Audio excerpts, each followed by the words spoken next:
Bonjour à toutes et à tous.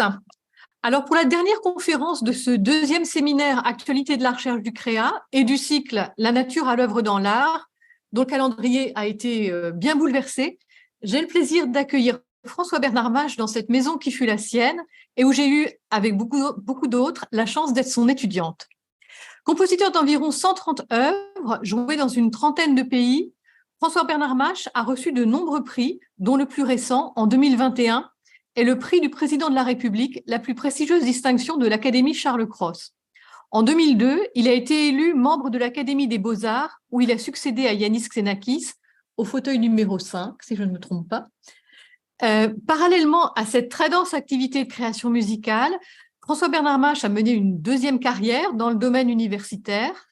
Normalien, agrégé de lettres classiques l'année même où il entre dans la classe d'Olivier Messiaen au CNSM, titulaire d'un diplôme en archéologie grecque, il a d'ailleurs un moment hésité entre archéologie et musique, docteur en musicologie avec une thèse sur l'idée de modèle en musique aujourd'hui, dont les idées sont reprises en 1983 dans l'ouvrage fondateur Musique, mythe, nature ou les dauphins d'Arion.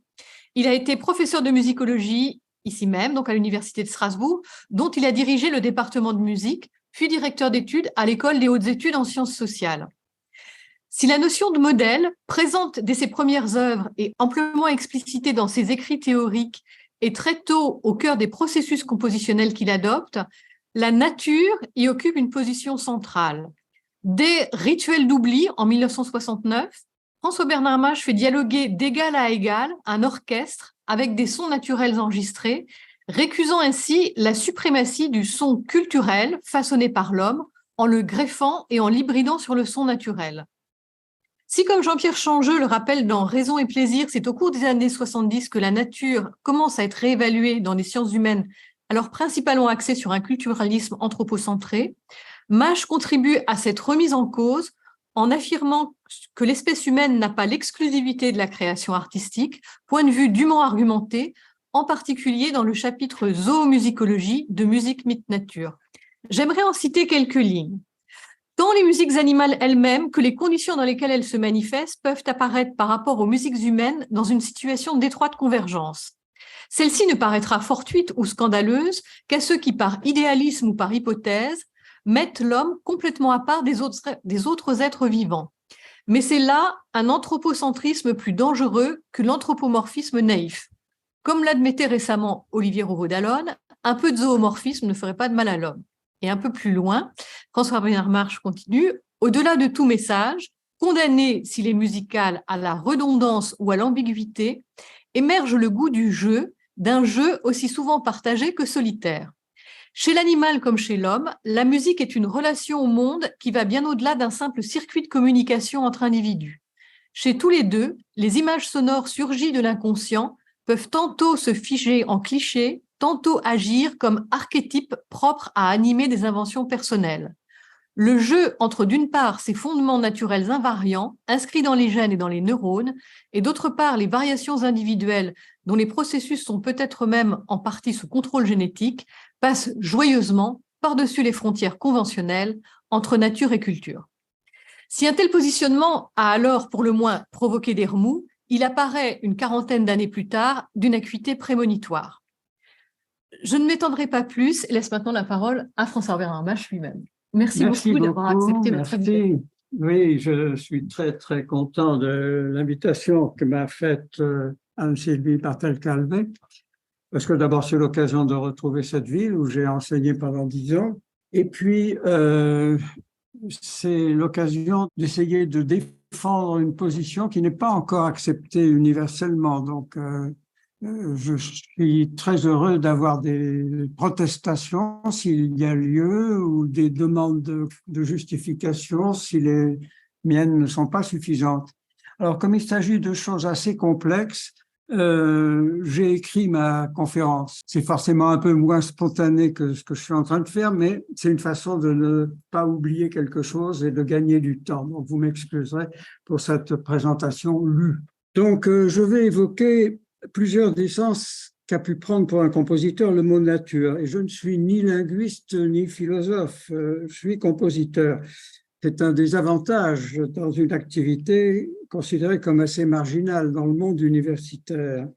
Mais j'appartiens aussi à ce monde, donc j'espère pouvoir parler tantôt comme compositeur et tantôt comme musicologue.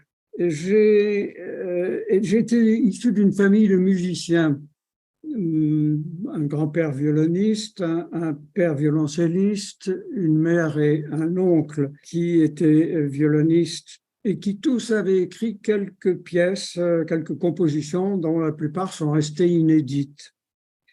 Donc, composer était une activité au départ pour moi qui me paraissait tout à fait normale. Et le problème n'était pas de choisir, mais plutôt de réussir un peu mieux que mes parents, grands-parents qui s'étaient essayés à cette activité. Et à l'époque, je parle des années 50, la doxa dominante considérait la musique comme une sorte de langage. Le langage musical n'apparaissait pas comme une métaphore, mais comme une évidence. Et d'abord, cette métaphore, je l'ai suivie, je l'ai adoptée parce qu'elle s'appuyait fermement à la base sur des puissants parallèles entre les phonèmes et les notes, entre les syllabes et les intervalles, par exemple, entre les lexèmes et les motifs. Et puis, en s'élevant peu à peu, on pouvait comparer, par exemple, les phrases et leurs compositions avec des catégories musicales telles que antécédents et conséquents, ou avec l'organisation de la phrase mozartienne en anacrose, accent et désinence. Et en assimilant les règles des enchaînements et des interdits harmoniques à des fonctions grammaticales, en utilisant les outils de la rhétorique, on pouvait aller jusqu'à analyser les thèmes et les développements musicaux, les ponts, les straits, comme autant d'éléments de langage. La grammaire harmonique connaissait bien entendu de nombreuses irrégularités, mais celle de nos langages aussi. Et puis une stylistique au sommet soulignait certaines catégories partagées par le langage et par la musique, par exemple l'éthos, les modes, les territoires, qui autorise à parler géographiquement de régions tonales qu'on doit adopter, explorer, retrouver ou découvrir grâce aux modulations, aux anaphores, aux reprises, comme les topiques d'un discours. Donc, beaucoup s'appuyaient sur cette grande métaphore du langage musical et pour féliciter la musique d'être le seul art non figuratif. Les arts du regard prenaient comme modèle des objets naturels visibles, mais la musique dédaigne largement les objets sonores naturels, grâce à quoi on pensait qu'elle était le seul art autonome, libéré de la servitude d'une signification, et qu'elle fonctionnerait même, selon certains, comme un langage des dieux, un peu mystérieux, généralement exempté de tout rapport avec autre chose que lui-même. Le fait qu'il y ait plusieurs sortes de langages musicaux, comme il y a plusieurs langues, n'étant qu'une confirmation supplémentaire de leur autonomie statutaire. Lorsqu'au milieu du siècle passé, j'ai donc résolu d'être compositeur, j'ai été d'abord fortement encouragé par mon professeur d'harmonie, qui était le directeur du conservatoire local et ancien élève de Ravel. Mais il ajoutait à ces incitations élogieuses une mise en garde sévère contre les erreurs d'un Boulez, qui faisait alors beaucoup parler de lui, et il déplorait que mes projets universitaires risquent de trop empiéter sur mes projets musicaux. Cependant, une fois admis à l'école normale en 1955, j'ai été tenté de juger par moi-même si les néo-dodécaphonistes avec Boulez rouvraient ou non une voie intéressante. Et en guise d'opus numéro 1, j'ai donc écrit l'année suivante un cours duo pour violon et piano, utilisant une série de 12 sons, et je l'ai envoyé anonymement à un concours international où il a eu le malheur de plaire. J'ai donc été invité à venir en écouter la réalisation, la création en Hollande, à Bilthoven, quelques mois plus tard, en 1957. Je parle de malheur parce que je n'ai pas tardé à mettre en doute les orientations de Boulez, que j'avais initialement crues libératrices et qui renforçaient leur théorie en généralisant les principes du dodécaphonisme sous la forme du sérialisme. Avec eux, l'autonomie reconnue au langage musical et l'intellectualisme des positions défendues se radicalisaient jusqu'à accorder souvent plus d'importance à la partition qu'à ses traductions sonores. Il allait falloir chercher ailleurs un antidote aux routines désuètes des traditions tonales. Et alors voici sur l'écran un extrait de l'Impasse où je me fourvoyais allègrement avec ce duo de 1957.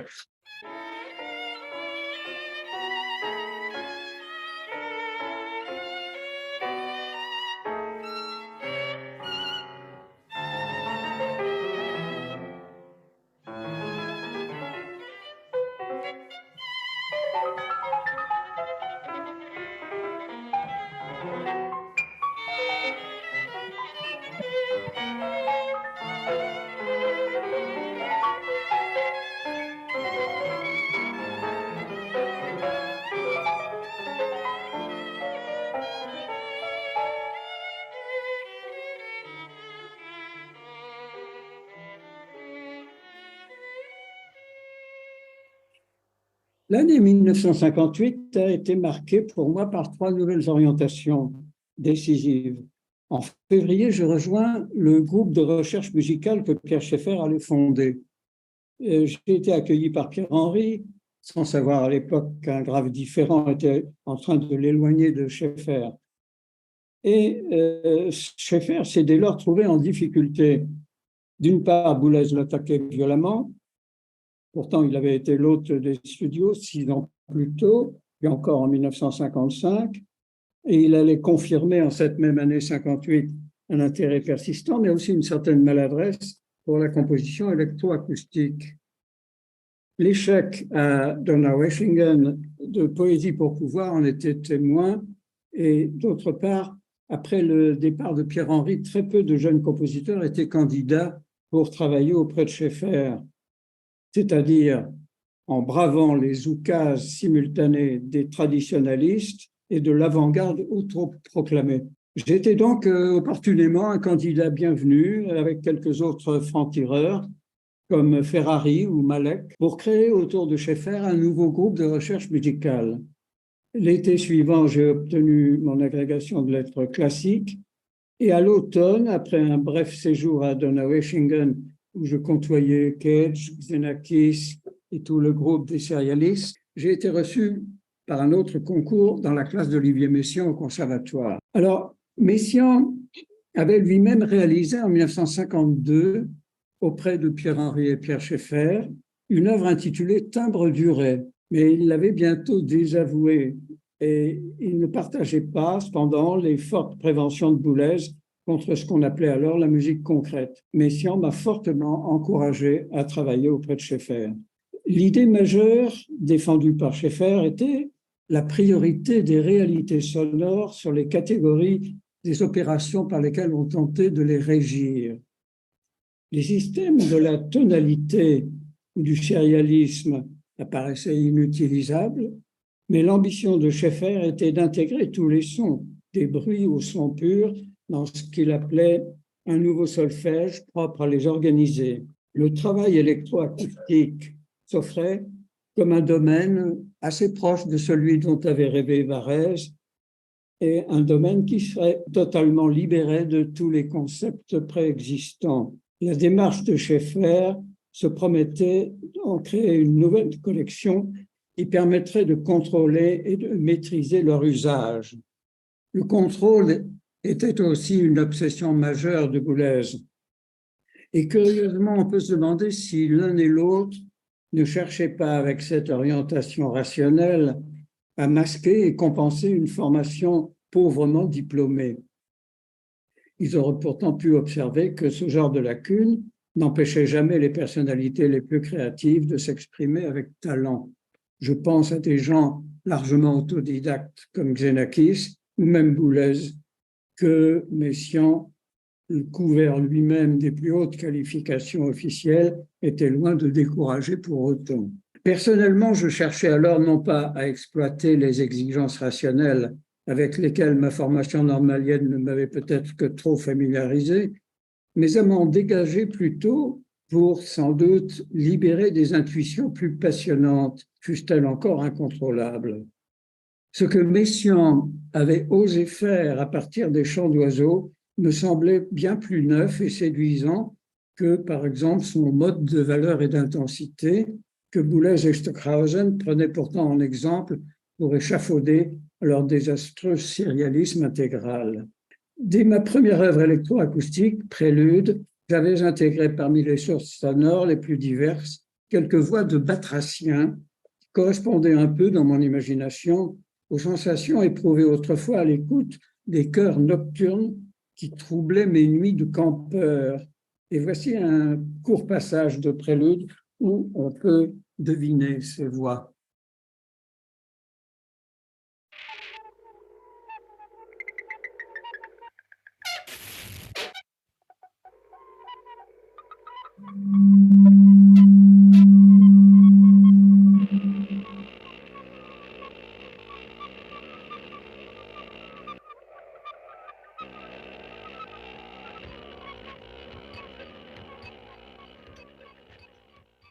Si l'avant-garde sérielle revendiquait l'héritage de Schoenberg et surtout celui de Webern, j'étais plus tenté par le parrainage de Debussy et de Varèse.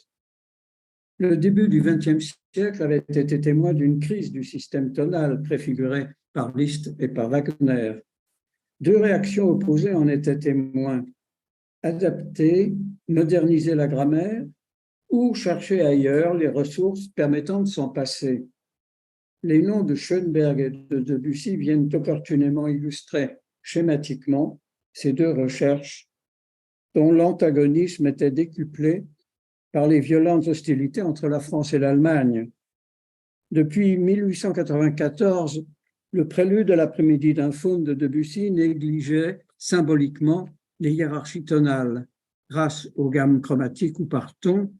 Et depuis 1912, le Pierrot lunaire de son contemporain allemand évitait toutes les gammes en accueillant musicalement les glissandi inhérents aux voyelles de la voix parlée.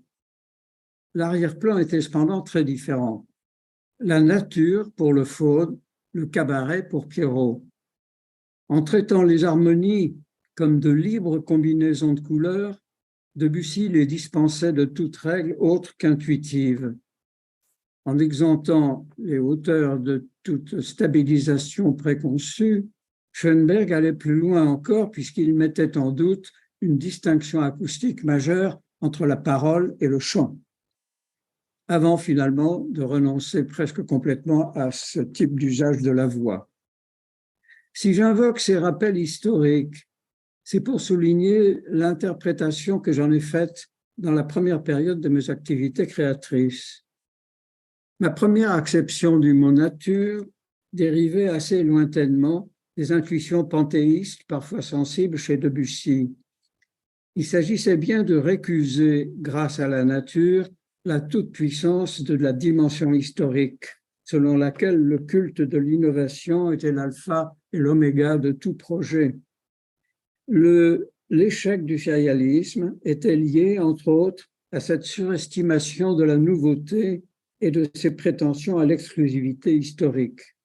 Mais les théories les plus ingénieuses et les combinaisons les plus insolites pouvaient quelquefois n'aboutir qu'à de la grisaille sans intérêt. L'hostilité de Schoenberg à toute écriture, dont un simple copiste pourrait se charger, méconnaissait la fonction principale en musique de la répétition. Cette dimension est ce qui permet à une composition de développer le jeu essentiel d'un invariant, dont la reconnaissance est indispensable pour permettre celle de ses variations. Le langage, lui, n'utilise la répétition dans l'éloquence ou dans la poésie que comme un artifice rare, visant justement à s'emparer d'une émotion quasi musicale. Au contraire, la musique en joue comme d'un outil basique de toute communication. Les éléments naturels auxquels je pensais pouvoir me référer n'étaient ni des émotions, comme dans les traditions illustrées par tant d'opéras riches de tempêtes ou d'oiseaux, ou par tant d'œuvres romantiques, mais plutôt les réalités sonores, devenues pour la première fois exploitables littéralement grâce au progrès de l'enregistrement. Ce dont on rêvait depuis Rabelais, Cyrano et les futuristes italiens était maintenant accessible. Et il s'agissait de savoir comment en faire autre chose que des documents. Ma découverte en 1956 de ce qu'on appelait encore musique concrète me suggérait deux pistes intéressantes. L'une me conduisait à une nouvelle écoute de certaines œuvres du passé. En regardant un de mes anciens agendas, je lis Beethoven, précurseur de la musique concrète. Bien souvent, des passages de marais sonores soutenus seulement par un rythme profond. Les notes perdent à la fois leur précision et leur cohérence pour créer une épaisse pâte bruissante et dynamique. Alors, je crois qu'en écrivant ça, je pensais alors à ces affirmations tonales prolongées, sous forme d'arpèges, de pédales, indéfiniment prolongées dans certains finales beethoveniens, tellement qu'elles en perdent finalement toute fonction discursive. La grammaire tonale est oubliée pour une espèce d'immersion en profondeur dans le son. Il y a déjà cela chez Beethoven. Donc, je commençais à percevoir même la musique tonale autrement que selon la grammaire classique que j'avais apprise.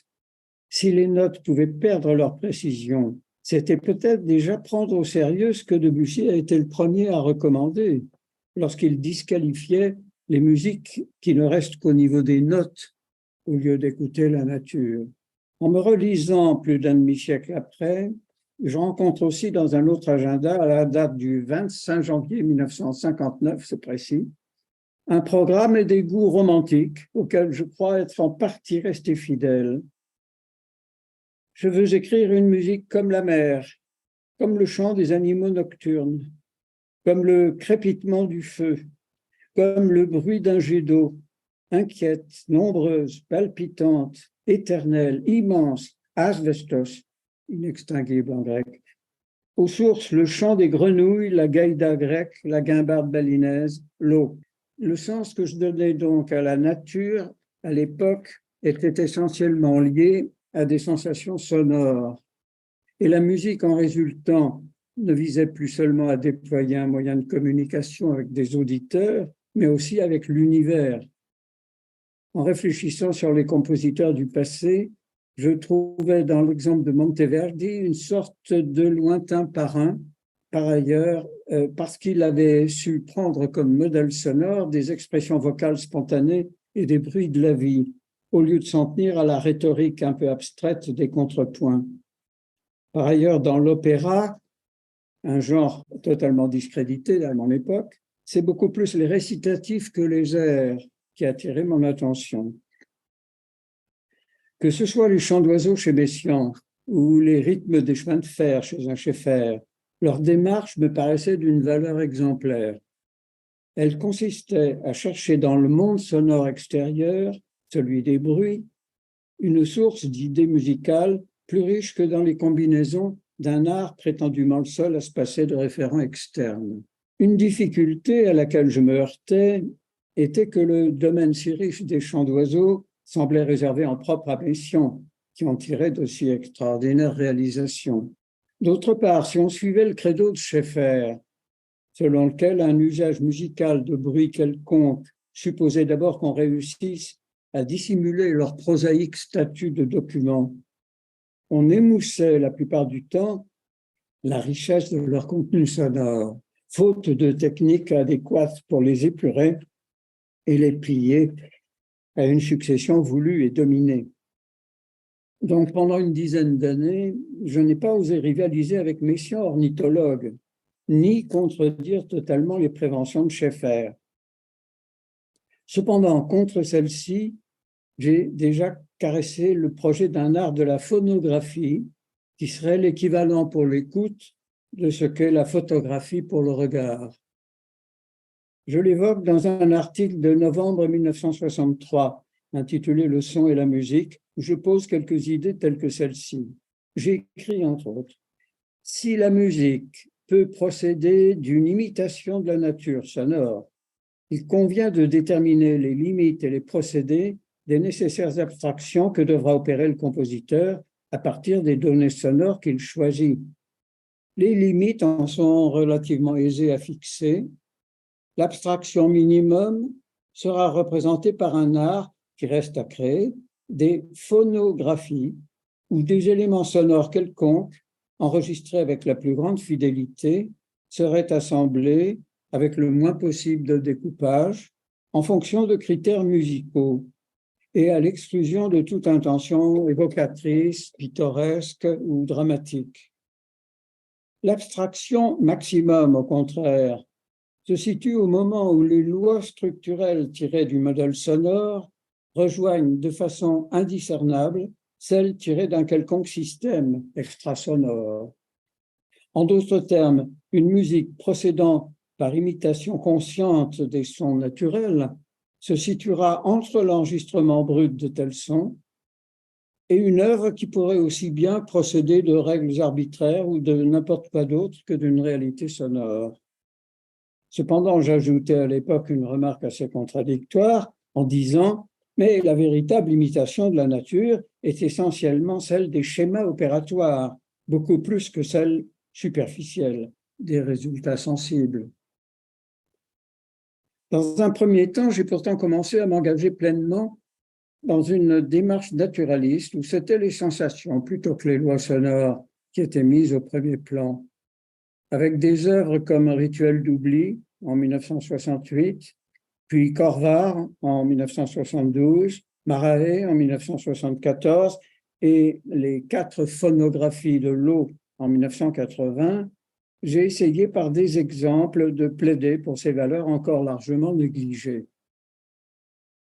Pour le monde sonore des modèles vivants, j'ai continué à privilégier les voix de certains amphibiens ou, un peu paradoxalement, de certains langages. J'étais alors conscient de l'apparente contradiction qu'il y avait à contester la métaphore globale du langage musical et en même temps à traiter la parole comme source d'idées musicales intéressantes. Au risque de moquerie, analogue à celle qu'Alphonse Allais avait inventée en proposant de libérer le caoutchouc de ses fâcheuses propriétés élastiques, j'espérais surmonter ce paradoxe en ignorant délibérément toutes les valeurs sémantiques des modèles parlés qui m'intéressaient et en exerçant mon travail essentiellement sur leurs valeurs phonétiques et rythmiques. L'usage de modèles de langue rares ou moribondes était destiné à favoriser cette opération que je savais au rebours de tout le répertoire du chant. En 1962, le mouvement central d'une œuvre d'orchestre intitulée La peau du silence transmute en écriture instrumentale le texte d'un poème en grec moderne de Séphéris, La citerne, dont mon titre est également extrait, car j'y voyais une certaine métaphore de la musique. Les 4 formants acoustiques, caractéristiques de chacune des 4 voyelles du grec moderne, sont imagés dans chaque syllabe par 4 hauteurs qui forment un agrégat, tandis qu'une matrice récursive prend en compte les variations induites par leur environnement. Alors, cette matrice, elle est sous vos yeux, et vous voyez que chaque syllabe est représentée, ou plutôt chaque voyelle dans une syllabe, est représentée par un agrégat de 3 notes qui est transposé selon l'environnement des syllabes voisines. Après A, avant E, après O, avant U, etc. C'est donc un système de cryptographie musicale fondé sur les syllabes du texte choisi comme modèle. L'articulation du texte de Séphéris, récité et enregistré par moi, me servait à préciser une modélisation dont l'origine n'est plus directement perceptible au concert où le texte n'est pas prononcé. C'est l'orchestre qui le prononce. Et donc, le débit, la rythmique dépendait de ma façon d'articuler le texte. Alors, je vous fais entendre un court exemple où je vais essayer de montrer, de synchroniser le modèle et sa réalisation orchestrale. C'est trop faible. Moni. Osoplithos. Moni. Que συνκαρδιάτης τόσος μόρφος στάλα μόνος. Τα δίχτυα ρίχνοντας μάκρυα τον κόσμο, η γη με ένα κλιμάτισμα μικρό. Alors, plusieurs poèmes théoriques dont je suis alors conscient ne me dissuadent pas de faire usage d'un modèle par les premiers problèmes. Le modèle est-il bien ce texte, ou plus largement ne sont-ce pas plutôt les lois de la phonétique grecque ici en général? Le choix du modèle est-il déterminé par le hasard, ou par des affinités semi-conscientes, ou par l'anticipation de résultats précis? Le cryptogramme musical résultant doit-il être accepté tel quel, ou faut-il le retoucher selon des critères extérieurs au modèle, etc. Un cas très particulier est illustré 2 ans plus tard par le son d'une voix pour orchestre de chambre. La première idée que j'avais eue se présentait ainsi, d'après une note du 18 septembre 63, voir ce que donnerait une transcription d'un phonème non plus par un objet sonore, mais par toute une cellule reflétant elle-même la micro-vie du phonème, et alors quitter l'équivalence du tempo du modèle pour l'utiliser comme un microscope sonore. Je vais faire analyser au Visible Speech un poème à transcrire. Le Visible Speech est une invention de l'époque où on espérait permettre aux sourds de lire sur un écran la transcription automatique, le sonogramme produit par un enregistrement ou par un micro. Ça n'a pas marché, il y a trop de choses dans la réalité sonore pour qu'on puisse en extraire en temps réel le phonème correspondant. Donc, analyse, où vous avez ici, dans la colonne de gauche, une analyse, c'est une des 30 pages de l'analyse, j'y ai passé beaucoup de temps, où chaque voyelle et chaque consonne fait l'objet d'une évaluation d'après un sonogramme. Le sonogramme, vous en avez un exemple dans la partie droite de l'écran. Pour un vers du poème utilisé dans Poésie ininterrompue d'Éluard, ici c'est pour qu'un seul baiser la retienne. Et c'est la première fois qu'on utilisait un instrument qui venait d'exister. C'était le seul phonographe disponible en 1963 à Paris, un quai électrique, où il y avait une durée maximum de 5 secondes, si je me souviens bien. Donc, c'était à peu près la durée disponible pour un vers. Et ça m'a permis de découvrir une chose très importante pour un musicien, c'est que, contrairement à ce qu'on peut imaginer, ce ne sont pas les consonnes qui sont plus les énergiques dans un son de voix parlée, ce sont les voyelles. Les consonnes ne figurant très souvent que comme des silences brefs avant l'attaque de la voyelle. Et vous voyez aussi que parmi les consonnes, il y en a qui sont tout à fait ailleurs du point de vue sonore que d'autres. Les 2 formes supérieures correspondent à des sifflantes, auxquelles soit, voyez, et baiser. Donc, les sifflantes, c'est très aigu. Par contre, les occlusives, c'est presque des silences. Elles n'ont pas d'énergie sonore propre. Elles tiennent leur énergie de la voyelle qui les accompagne. Alors ça, c'est intéressant pour un musicien. Ça explique pourquoi les chanteurs maladroits ne veulent faire entendre que les voyelles et qu'on ne comprend pas un mot de ce qu'ils chantent. C'est malheureusement très fréquent. Au contraire, un chanteur qui, comme c'était encore le cas dans les années 20 et 30, apprenait essentiellement à articuler le texte et à articuler donc les syllabes, et pas seulement les voyelles dans les syllabes, se faisait comprendre. Comparer les enregistrements faits à ce moment-là avec beaucoup de ceux faits maintenant, et vous verrez que l'art de l'articulation chantée dépend de cette réévaluation de ce qui porte réellement l'énergie sonore. Alors, bon, je passe sur le détail de l'analyse. Actuellement, il y a une exposition à la Bibliothèque nationale où c'est justement un extrait de cette œuvre qui est présenté à la fin de l'exposition comme caractéristique d'une évolution historique. Parce que le son d'une voix a servi de précurseur à ce qui est devenu ensuite l'école spectrale, c'est-à-dire l'utilisation d'une analyse fine du contenu harmonique d'un son pour en extraire l'idée d'une écriture, où évidemment les formants harmoniques seront remplacés par de nouvelles fondamentales génératrices de nouveaux formants et ainsi de suite.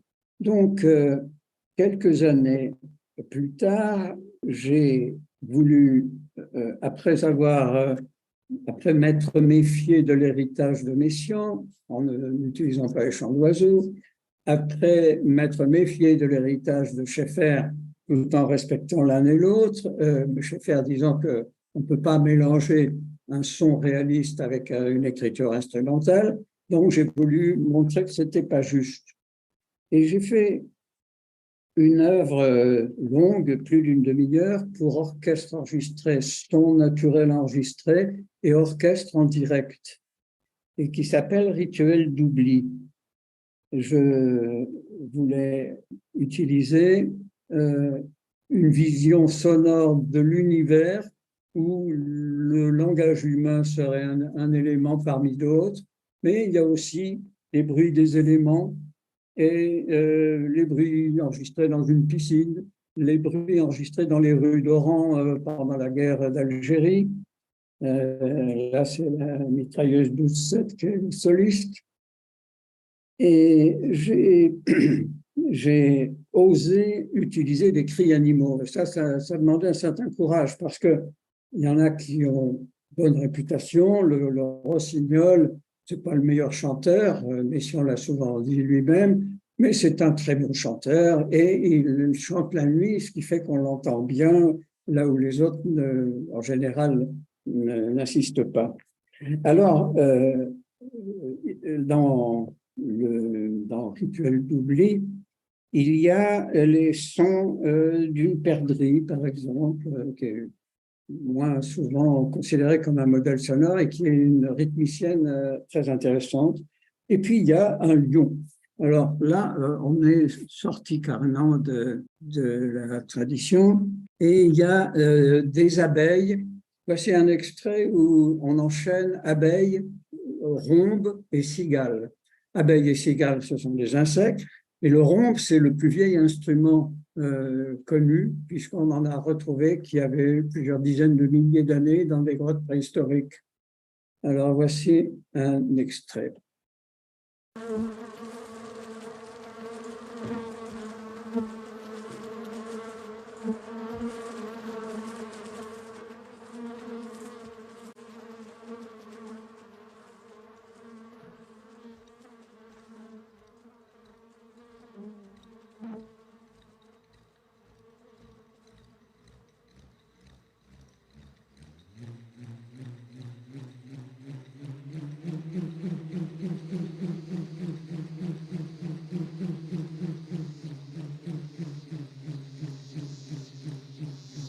Le rhombe et les cigales. Cigale finale, un peu plus.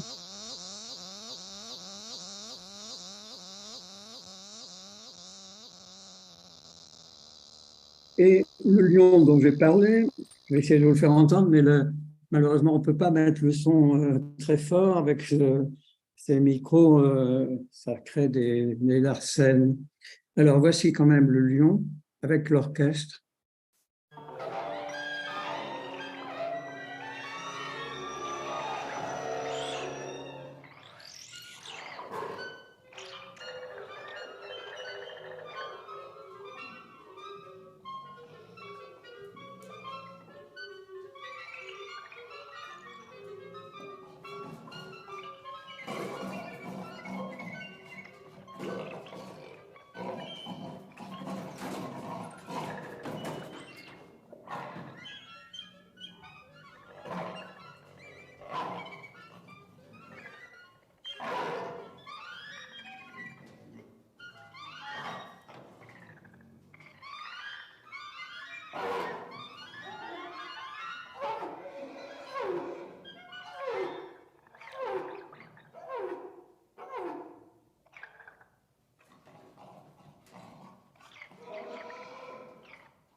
j'avais hésité à apparaître comme un suiveur de Messiaen avec les chants d'oiseaux, mais j'ai été quand même finalement intéressé par ceci et vous entendrez tout à l'heure une œuvre plus récente dans laquelle je me suis transformé en une sorte d'oiseau imaginaire. Entre-temps, j'avais écrit une pièce qui a été beaucoup jouée partout, qui s'appelle Corvar pour clavecin moderne, et sont enregistrés, parmi lesquels il y a du Xhosa. Le Xhosa, c'est une langue atlique d'Afrique du Sud, et il y a un oiseau qui fait aussi des clics, curieusement, de sorte que qui est l'oiseau, qui est l'être humain, une jeune linguiste d'Afrique du Sud, qui était une Xhosa elle-même, qui avait enregistré pour moi un texte nationaliste, c'était durant l'apartheid encore. Et donc, j'avais utilisé dans cette pièce un étourneau, un guanaco, un verra en rut, des baleines aussi, c'est les premières baleines qui ont été musicalisées, je crois. Et c'est aussi l'occasion de faire une espèce de manifeste dans un article intitulé Un clavecin au zoo, où je disais que c'était, à une échelle très modeste, un geste d'adieu à un certain humanisme, et où je disais qu'il faut mettre l'accent sur le rôle de fonction biologique que joue la musique dans l'espèce humaine, beaucoup plus que sur une pure combinatoire. La conviction que le réel sonore est inépuisable est une des acquisitions les plus précieuses des techniques électroacoustiques, et elle suffit à soutenir une démarche qui se présente comme une lecture nouvelle de ce réel. Donc vous avez là un exemple de convergence dans mon imaginaire entre des technologies nouvelles et relecture ou réécoute de modèles naturels. On voit que le sens du mot nature s'élargit considérablement. Je m'aventure même à certaines hypothèses, comme celle que je publie dans un article des Nouvelles littéraires en 72.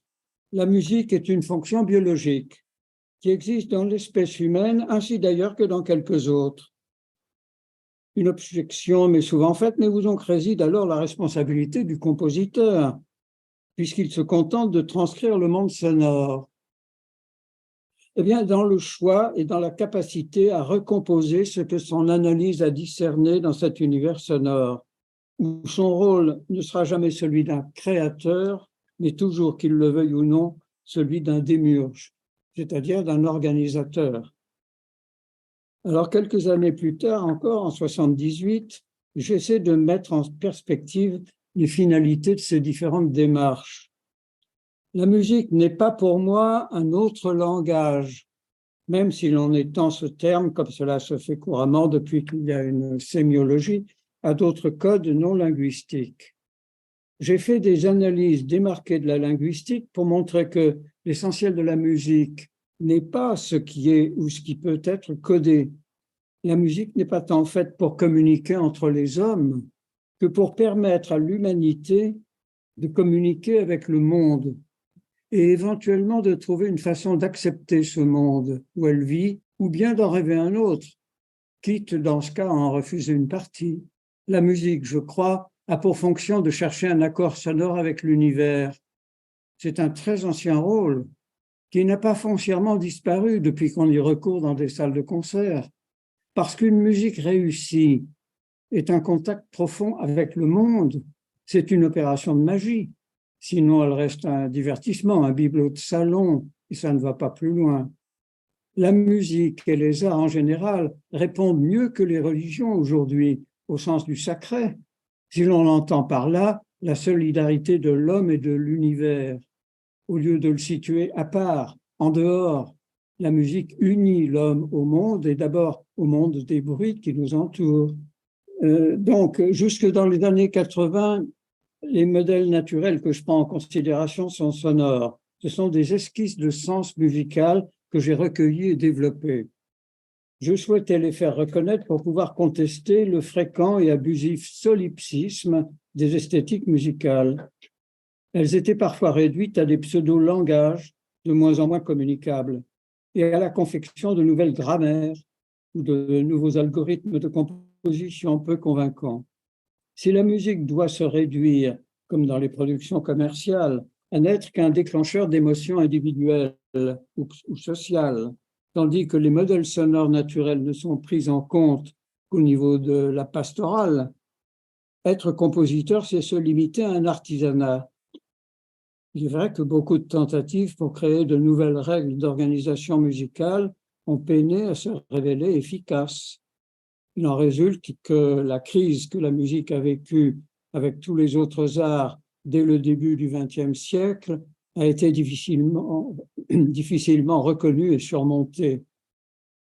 Il me paraît souhaitable que la musique soit prise au sérieux et propose non seulement des émotions à communiquer, mais qu'elle soit aussi le lieu de quelques grandes interrogations symboliques ou métaphysiques, celles auxquelles elle a su prendre part dans ses meilleurs moments, et que les religions n'ont plus aujourd'hui la même capacité de prendre en charge. Pour un musicien, la nature ne peut pas se limiter à un monde extérieur, même si la plupart du temps, il se revendique dispensé de le prendre en compte.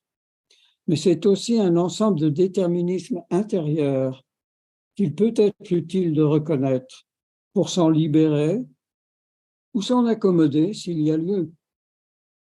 Réduire la création artistique et même toute réalisation culturelle à incarner peut-être le grand privilège d'une humanité soucieuse de s'exempter des principaux déterminismes naturels est une tradition d'origine gréco-biblique qu'il est devenu bien difficile d'adopter telle quelle sans examen.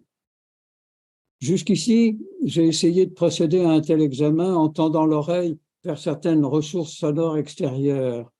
Les unes sont vivantes, issues du monde animal, dans Corvar, Nallouane, Alcyone, ou dans la parole humaine considérée comme une particulière organisation sonore, le son d'une voix, Kengir, 5 chants d'amour sumériens, 3 chants sacrés, l'un en hittite, le second en étrusque et le troisième en gaulois. J'ai attentivement écouté aussi certains phénomènes naturels, l'orage, la pluie, le ressac, le vent, dont des œuvres comme Marae, Cassandra, Amorgos et mes phonographies gardent l'empreinte. Mais j'ai ensuite tourné mon attention vers une nature dont les processus agissent de l'intérieur et nous obligent à admettre à la fois l'existence d'une nature humaine qui a en partage avec d'autres espèces vivantes certains déterminismes. Les processus de naissance, de répétition, d'obsolescence, de variation, d'imitation semblent bien, entre autres, être essentiels à toute musique et sont par essence naturels. Alors, je vais maintenant vous adresser une autre façon de parler à travers ma musique avec l'œuvre Alcyone, dont j'ai cité le titre à l'instant. Alcyone, A-L-C-Y-O-N-E, c'est un nom mythologique pour parler d'une transformation d'un être humain en oiseau. Je ne vais pas entrer dans le récit. C'était une commande de la Fondation Cartier qui a connu une création dans un décor assez insolite qui est celui du Muséum d'histoire naturelle, parmi les animaux empaillés. Donc, c'était un oiseau vivant qu'on entendait avec une pianiste non moins vivante, qui était une pianiste japonaise vivant en France, qui s'appelle Maki Belkin. Et les oiseaux que l'on entend, vous les voyez représentés à gauche, ce sont 4 cossifs d'espèces voisines africaines. Le cossif Coleoptera, etc. Chacun a son nom latin soigneusement inscrit. Et l'œuvre a été reprise à Radio France le 10 décembre 2017. C'est cela que vous allez entendre pendant 10 minutes.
Alors, maintenant, s'il y a des questions qui vous brûlent les lèvres, c'est le moment de les laisser sortir et de dialoguer un peu avant que, si du temps nous reste, je puisse vous parler d'une toute autre acception du mot nature. Mais déjà, vous avez, dans ce que je vous ai fait entendre, probablement des questions que vous avez envie de poser ou des objections que vous avez envie de faire. Je serais content d'en parler avec vous. J'ai une première question pour Alcyone. Est-ce que il y avait une manipulation dans le montage des chants d'oiseaux? Aucune. Le choix des oiseaux, le choix des trucs, des enregistrements et sans aucune autre manipulation que l'enregistrement, qui est une manipulation de toute façon. Oui. Mais c'est ce que l'oiseau a chanté et c'est ce que j'ai choisi dans son chant, sans faire de montage serré. C'est de longues séquences du même oiseau à chaque fois. D'accord. Avec cette rythmicité si particulière. Ah oui, oui, oui. Alors, c'est beaucoup de travail d'abord de trouver les enregistrements qu'on a envie d'utiliser comme modèle et de choisir dans ces modèles ce qui peut avoir un certain sens, qui n'est pas celui de l'oiseau, qui est dans un autre contexte, même si ce sont des oiseaux tous africains et tous cossifs, ce sont 4 oiseaux différents. D'accord. Merci beaucoup. Alors, j'aurais une question. Oui.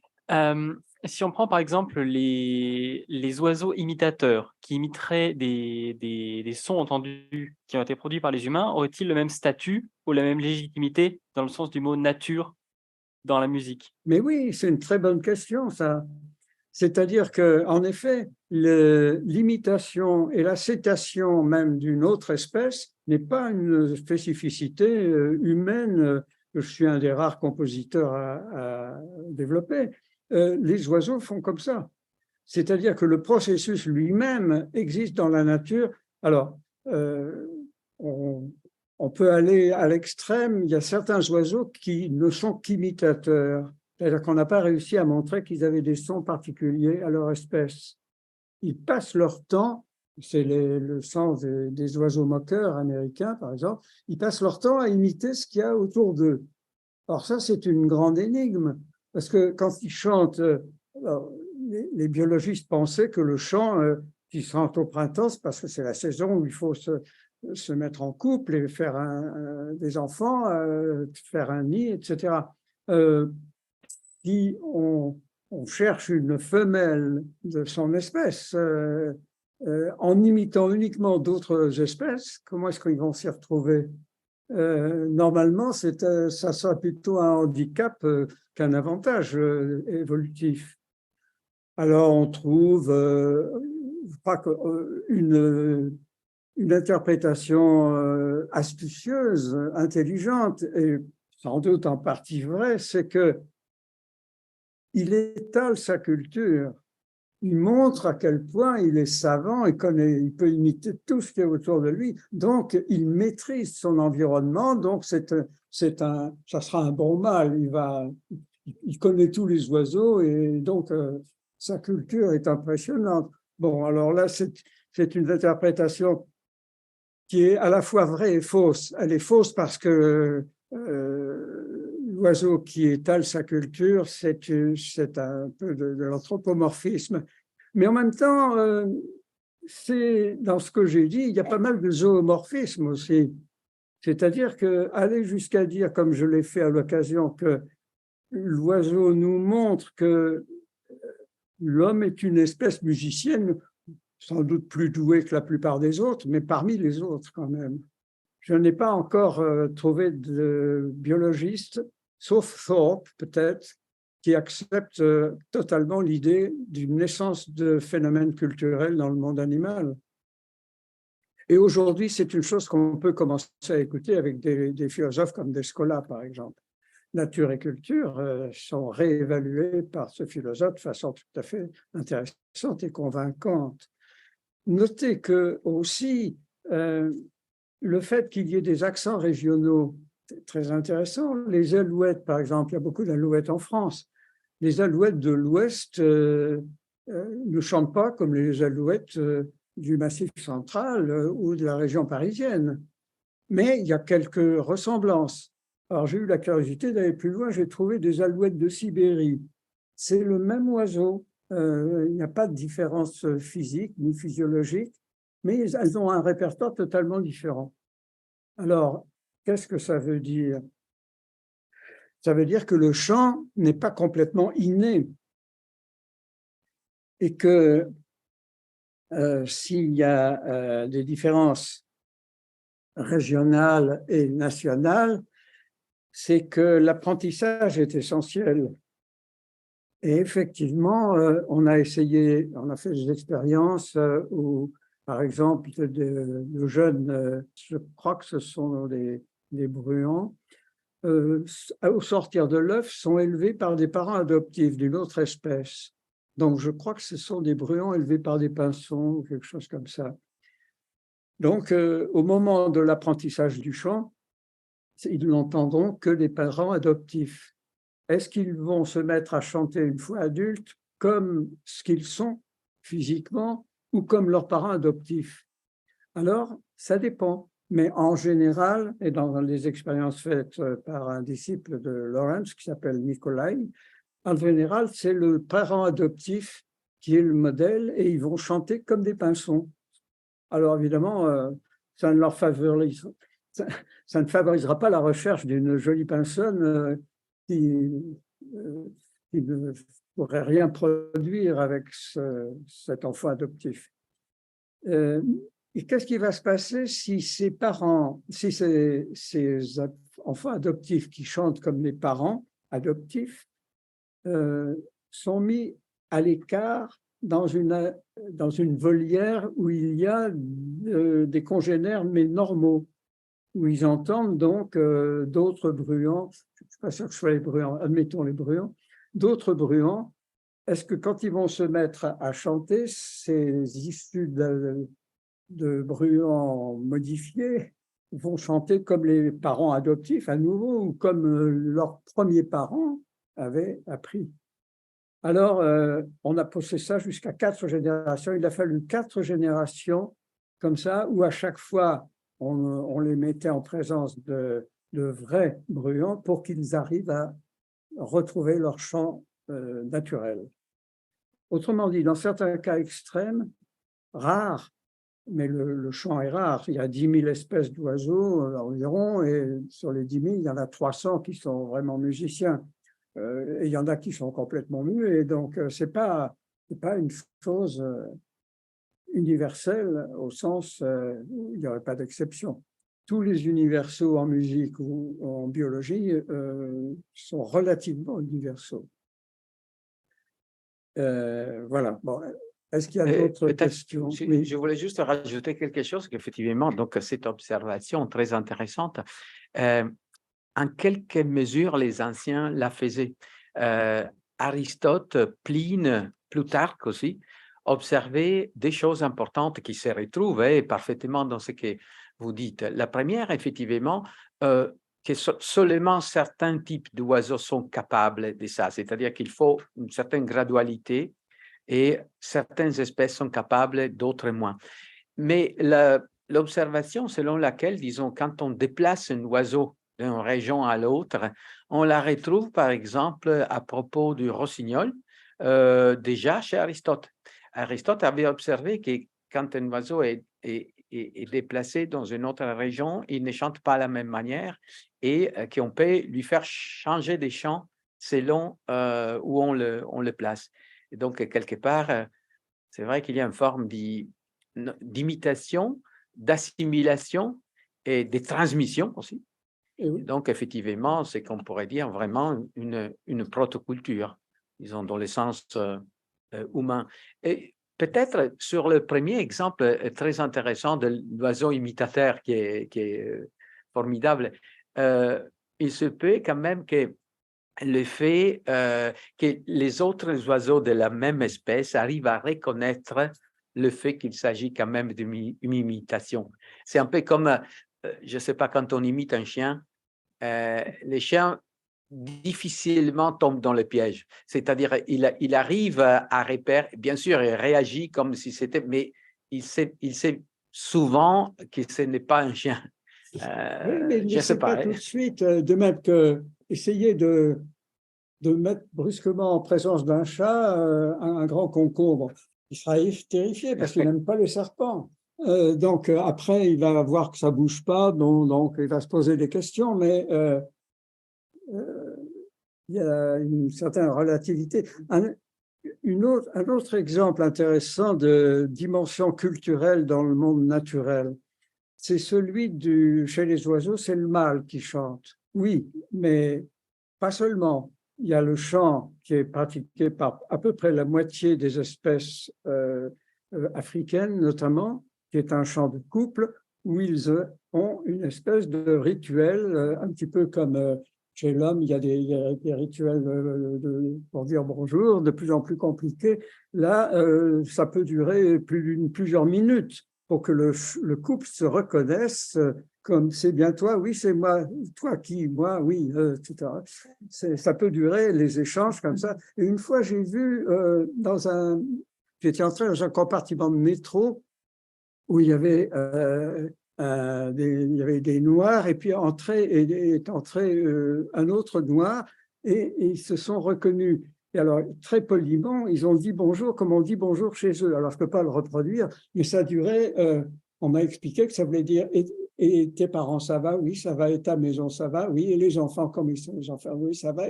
Et on n'était pas poli si on n'allait pas jusqu'au bout de l'énumération. Donc, il y a des rituels de salutation aussi chez les animaux et les couples qui communiquent comme ça. Oui.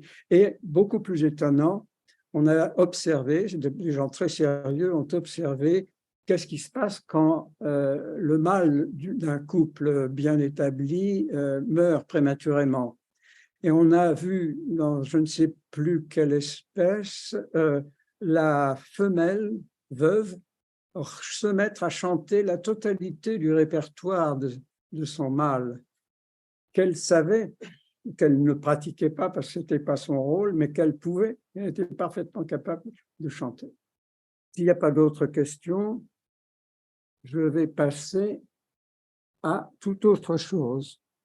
Cette autre chose, c'est une pratique que, grâce au Covid, j'ai beaucoup utilisée ces dernières années et qui n'a à première vue rien à voir avec ma prédilection pour les modèles naturels, mais j'ai toujours refusé de m'enfermer dans un système quelconque.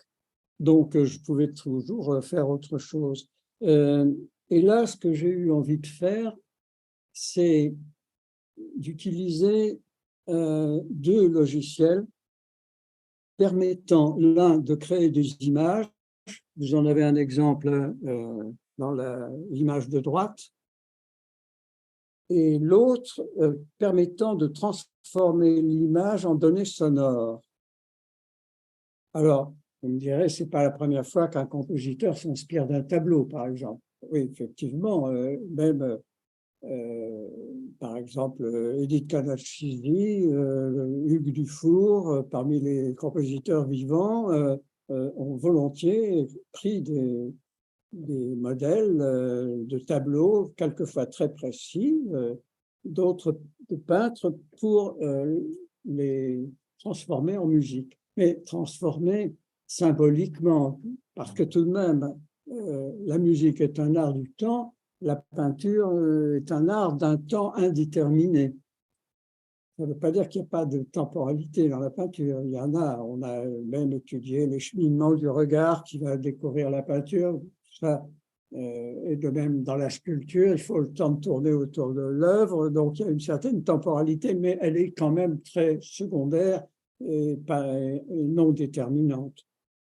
Alors, comment faire pour transformer une image de façon déterminée en musique?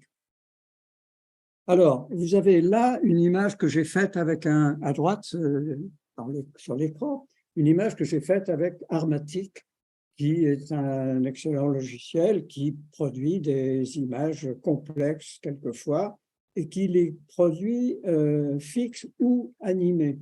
C'est-à-dire qu'il y a, ça c'est une image d'un ensemble, d'un petit film, les images évoluent, parfois évoluent considérablement. Le problème, c'est évidemment d'obtenir une image souhaitée ou de modifier une image incomplètement satisfaisante. Alors là, je ne vais pas entrer dans le détail parce qu'il faut plusieurs années pour vraiment maîtriser ce genre de choses et on n'y arrive pas complètement. Et ce que je veux vous montrer, c'est comment on peut passer de l'image au son grâce à un autre logiciel qui va pixeliser l'image. Vous voyez, celle de gauche a un certain nombre de petits carrés. Cette pixelisation divise l'image au minimum en 3 fois 4 pixels, c'est le minimum, mais ça peut être 3 lignes sur lesquelles chaque ligne a jusqu'à 259 pixels.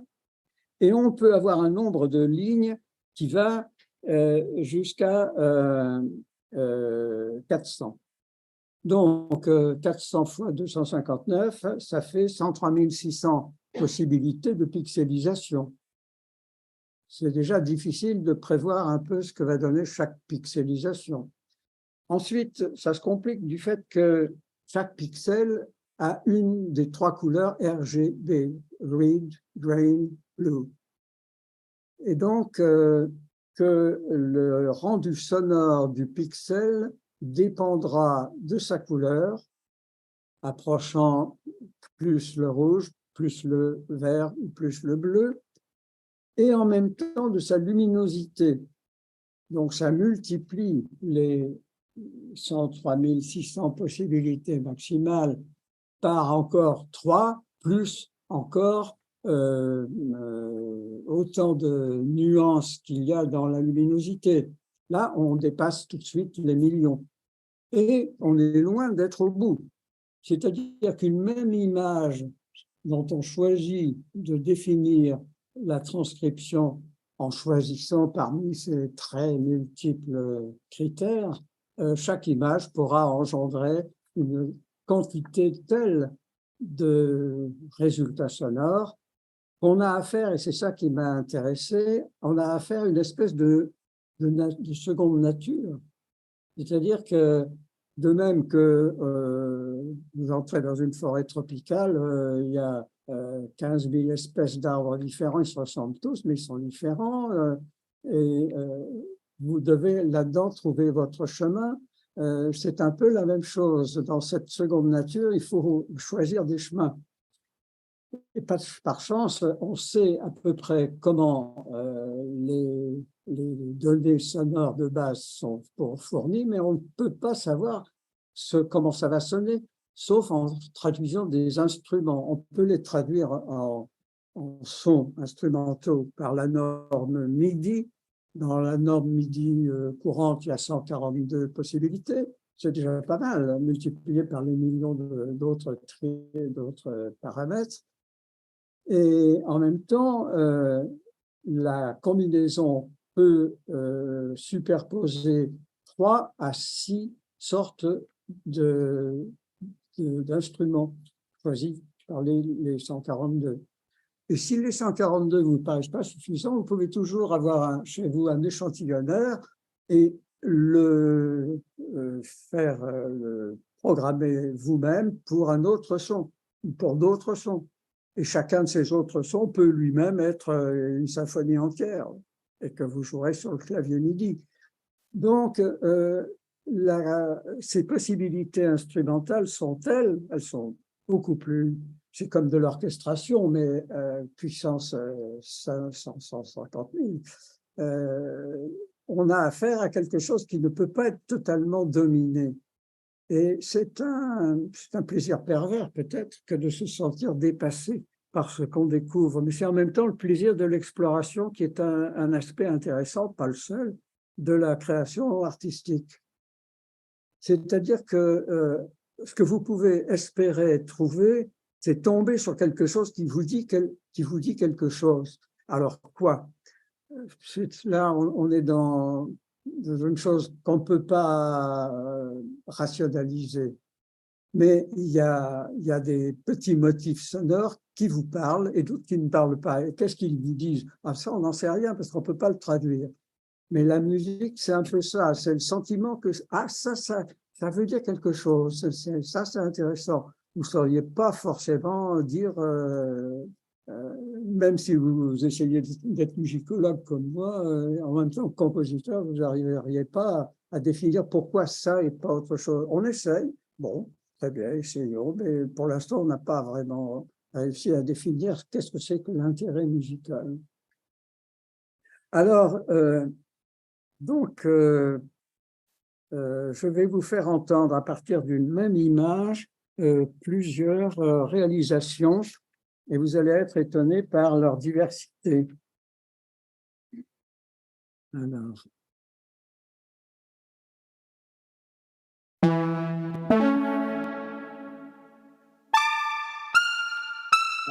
ce que vous avez, c'est cette stylisation sommaire en noir et blanc.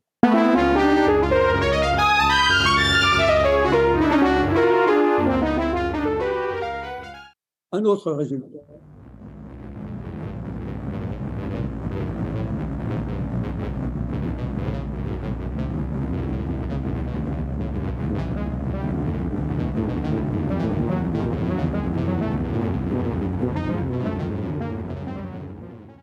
Un autre résultat.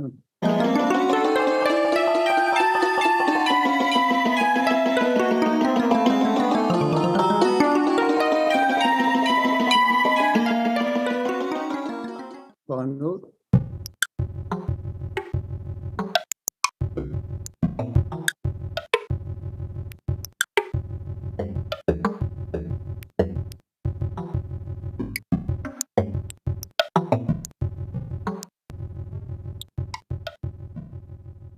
Alors, vous voyez que à partir d'une image en noir et blanc, le noir et blanc limite encore les possibilités par rapport aux couleurs.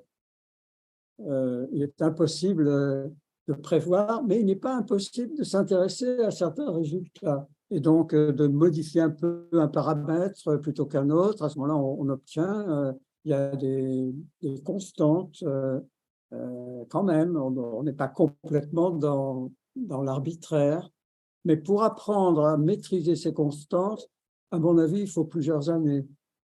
Alors, on va peut-être se lasser. Donc, une autre façon d'exploiter ces choses-là, c'est de les exploiter pour donner des idées. Brusquement, vous trouvez quelque chose et « Ah, ça serait intéressant ». On peut l'utiliser soit comme thème dans la tradition classique, soit comme amorce de quelque chose qu'on va développer ou qu'on va modifier pour que ça soit encore plus intéressant. Voilà une démarche expérimentale qui n'est pas pure, qui répugne à beaucoup de compositeurs pour qui ça n'est pas sérieux de procéder de cette façon tâtonnante avec la vraie nature, avec les chants animaux, ou avec ces champs artificiels qui ouvrent des perspectives justement d'intelligence artificielle, parce que le jour où on saura ce qui est intéressant et pourquoi c'est intéressant, évidemment, on se précipitera pour fabriquer des musiques qui seront intéressantes selon le critère du terme à l'époque. Et figurez-vous que ça a été fait déjà depuis très longtemps. Il existe un programme, par exemple, pour modéliser les chorales de Bach et qui est capable de vous faire des milliers de chorales de Bach dont vous n'aurez pas la possibilité de savoir qu'ils sont faux. Ils sont la syntaxe et les principes de la chorale de Bach ont suffisamment été analysés pour pouvoir donner naissance à des faux convaincants. Alors, pas convaincants pour un spécialiste, évidemment, de bac, et peut-être pas convaincant non plus pour quelqu'un de très attentif qui sait qu'on essaye de l'arnaquer. Mais tout de même, faire illusion est possible. Ça a été fait aussi pour les cantates de Legrenzi, qui est un compositeur moins connu de Bach, mais vous devez connaître. Et là, je n'ai pas entendu le résultat, je ne sais pas si c'est convaincant, mais probablement. Et donc, je ne sais pas si on pourrait le faire pour des compositeurs dont le langage est plus inattendu et moins codé, et où il faudrait le redécouvrir, et probablement pas toujours sujet à une logique. Par exemple, on dit souvent que Xenakis est un compositeur qui utilise les mathématiques. Et c'est vrai. Ici, il y en a qui se sont amusés à essayer de vérifier si la partition correspondait bien aux algorithmes invoqués. Et ils ont trouvé des fautes. Alors, ils sont allés voir Xenakis, tout fiers, en disant, là, vous êtes trompé, hein, l'algorithme donne tel résultat. Et Xenakis disait, oui, c'est bien possible, mais ça me plaisait mieux comme ça. Donc, l'essentiel, c'est de garder une liberté, même par rapport à soi-même, même par rapport à des principes qui ont été générateurs d'idées intéressantes. Donc, je crois qu'un vrai compositeur, c'est pas celui qui va, coûte que coûte, faire ce qui est logiquement prévu d'après sa logique propre, mais de faire ce qu'il a envie d'entendre. Et ça me rappelle une anecdote qu'on m'a racontée à propos de Saint-Saëns. Je crois que c'est mon grand-père qui avait rencontré Saint-Saëns. Et Saint-Saëns n'était pas commode.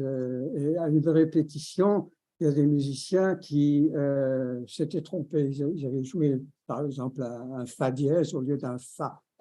Et alors, il avait une bonne oreille et il a protesté. « Ah, c'est pas ça, c'est pas ça !» Alors, pourquoi, maître? Parce que j'ai dit fa, mais j'avais fait fa dièse. Ah, pardon, ça fait rien, c'est beaucoup mieux comme ça, continuez.